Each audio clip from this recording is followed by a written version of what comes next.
Hello. So for people who are interested in monastic life, I'm now talking to the people not in the room so much. I want to first give my most important take-home message.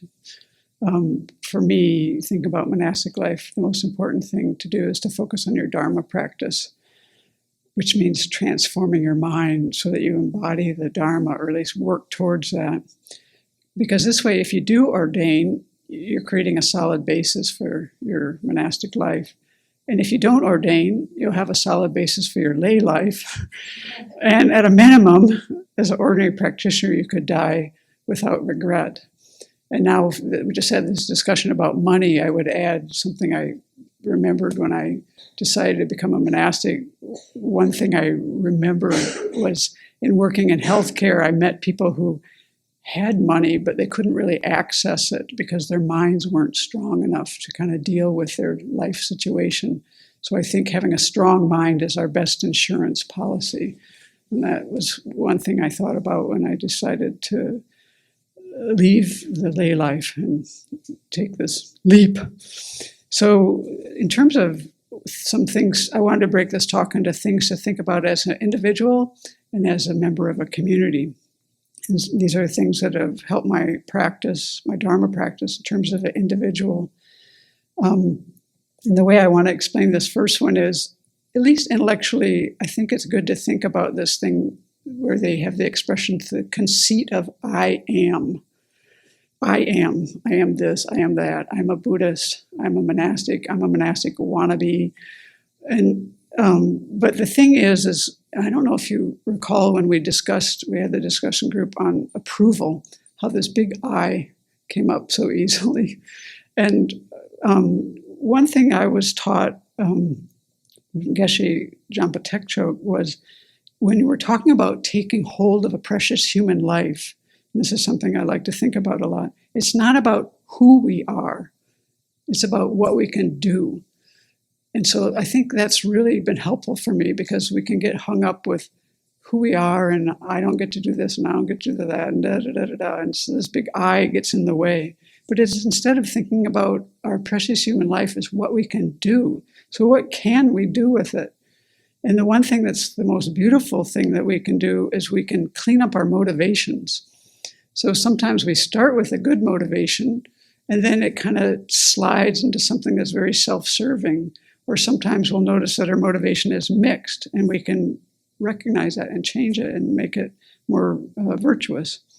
And we can learn how to identify our afflictions.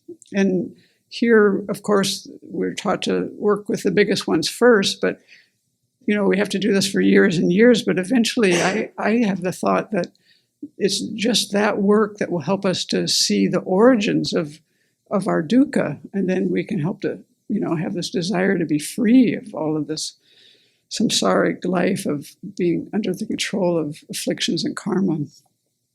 And then within that, working on our minds and everything, we make a lot of mistakes.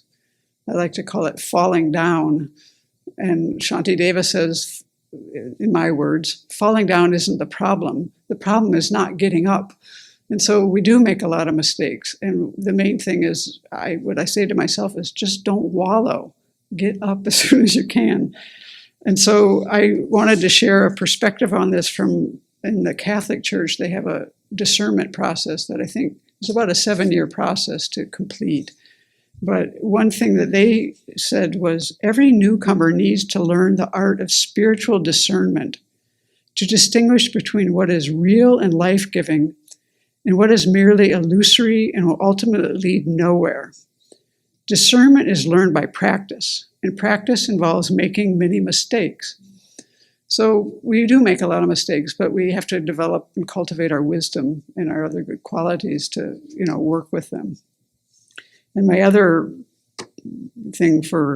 other thing in terms of an individual is to rely on a qualified spiritual mentor. I always call this holding on to the tail of the comet, because that was some advice I was given in the first couple of weeks I moved here. And in the Catholic Church, again, they have the Desert Fathers. I'm not sure if you're aware of that, but they had a tradition of the fathers that lived in the desert. And they have a lot of real interesting literature from that. And this is one thing that I thought was kind of similar to having a spiritual mentor, the role they can play.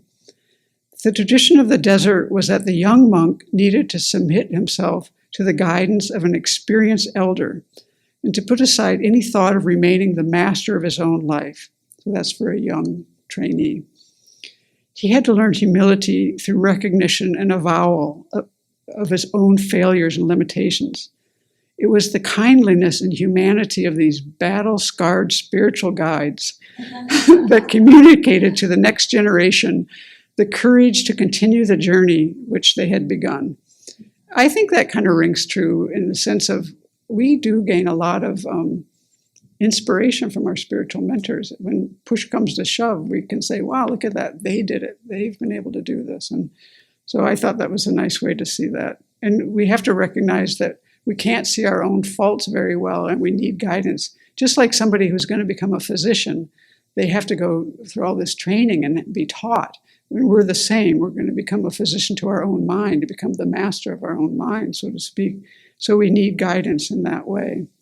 And one of the things that they first tell us to do is to kind of clean up our act ethically. And in this regard, I think this is really a useful thing to do, to maybe every new and full moon, to look at the precepts you have or think about the 10 non-virtues. And then that helps us to figure out like the craziness of this world and the confusion and the ways we were brought up to think about things like, you know, like if you don't get caught, it's okay. I mean, that's not really karmically going to hold. And so to figure out what is virtue, what leads to happiness, and what to adopt and what to abandon. So I think these are the things for individual, how we, from the inside out, we train ourselves. But then thinking about a community, and especially a monastic community, which is an intentional community, the most important factor is harmony. And so we have to actually maybe appreciate both what we're entering, I guess I would say. We're entering a group of people who are like-minded, who have a shared vision, the Buddhist worldview, and we support each other's deepest aspirations, and it creates a lot of energy and inspiration to have a group of people. And we have a lot of differences superficially, but beneath all that, we have so much more in common. And this is a real source of strength. And one thing Thich Nhat Hanh talks about a lot, because he has a great appreciation for the monastic life, and I think Venerable Chodron says these things in similar ways. He would say that the most precious work we do as practitioners is Sangha building, is putting together a Dharma community, one that lives together in harmony, awareness, where we commit ourselves to trying to move in this direction of peace and joy and freedom. And he's very pragmatic, though, that we have to have practices to do this. And the Buddha put together practices. So we have very concrete practices that we need to keep alive and make real heartfelt and real in our lives. So here we do practices every 2 weeks and each time during the year for confession and pavarana. We also have purification practices that we do daily, and mind training, Lojong teachings, the Lam Rim, and we use psychological model nonviolent communication. So these are all very specific tools that can help to contribute to harmony in a community. And one thing I wanted to share that I learned from Thich Nhat Hanh's book, The Art, it's called Joyfully Together, The Art of Building a Harmonious Community. He introduced a sutra that at the time of the Buddha was as popular and recited as often as they recited the discourse on mindfulness. And this is the sutra in the middle-length discourses, number 15, which is called the Sutta on Inference, or on measuring and reflecting. And it's really practical and very valuable. And it was not actually taught by the Buddha, it was taught by Venerable Magliona, the hardest time saying his name. He was instrumental in building the Sangha, and he did it by transforming his own mind. And what he taught in this sutra had two main purposes. And I just want to introduce it. The one, because we were talking the other day about how we compare ourselves to others and how that's can be so fruitless. But here, actually, he used this as a way to help us to understand others, to take this natural tendency we have to compare ourselves and actually use it to improve our understanding and our communication, and also to prevent difficulties where we might isolate ourselves from the community. And so the first thing they do is they try to recognize, it's kind of on the basis of knowing that everyone has strengths and we benefit from other people's strengths, and we can also learn from other people's weaknesses. Because living in community, we know kind of like the best and the worst of ourselves and everybody else, and we actually can benefit from what we see in others as things that we think are maybe mistaken. But what Thich Nhat Hanh's commentary says is, if we look at ourselves and we're comparing ourselves with another, and we look deeply, this will help us to see where we need to go in our practice, because we're very good at picking out other people's faults. But what we actually need to do is, when we see faults in our friends, we actually have to turn it around and look in ourselves. And this is the point of this sutra, is to turn that tendency around, look in yourself. And what he's saying, and Venerable Chodron has said this many times, is we actually have that too. We maybe haven't recognized it yet. I mean, we have 84,000 afflictions. We certainly must have that one. And we may not have recognized it yet. It might be less strong. It might be more strong.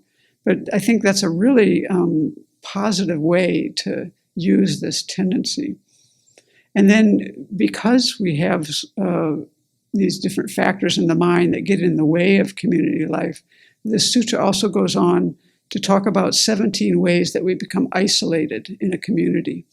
And I'm just going to share one of them, because this came up in our discussions about approval. And I just think for myself, and I just think we all benefit from learning to recognize pride. So one of these ones was pride. And here the sutta says, a monastic praises himself and criticizes others. It's very easy to find the mind criticizing people and things, it's just easy to do. Here we are, praising ourselves, criticizing others. So you might think that no one is good enough to be your elder or your teacher even, and you look at others and you only see negative qualities. But in truth, Thich Nhat Hanh says you just haven't seen that in yourself yet. Because if you did, you wouldn't be falling to pride and praising yourself. So he's saying we need to recognize our good qualities. It's very important to do that. But to praise yourself can be an unbalanced way, because if you fall into pride, you actually won't see your weaknesses and you won't see other people's good qualities. So you're actually the ignorance of that is blinding you. And so just to close, I think when I was trying to learn about this, I just read a lot of things, and Venerable Chodron gave advice to Zopa that she told me when the first time you ever met with Zopa for an interview, you talked to her about pride. And what you said to her was, I found very helpful. It was, if you don't think you have anything you can learn from another person, maybe you have pride. That's kind of where it started for me to try to understand this. And in the words of my perfect teacher, Patrul Rinpoche says, of all the negative emotions, pride and jealousy are the most difficult to recognize. So that's important for us to know, because we're blind to ourselves. So he goes on and says, therefore, examine your mind minutely. Any feeling that there is something special, even the least bit special, about your own good qualities. So we recognize we have good qualities, but that you are special because you have these qualities, whether they're worldly qualities or spiritual qualities, this will make you blind to your own faults, and it will make you unaware of others' good qualities. So he closes this by saying, and this is kind of like the koan, I think, and you have to understand this properly, but see what you think. So renounce pride and always take a low position. So this is the koan I leave you with, how to use that properly and not use it against yourself or anything like that. That's not how it's meant. So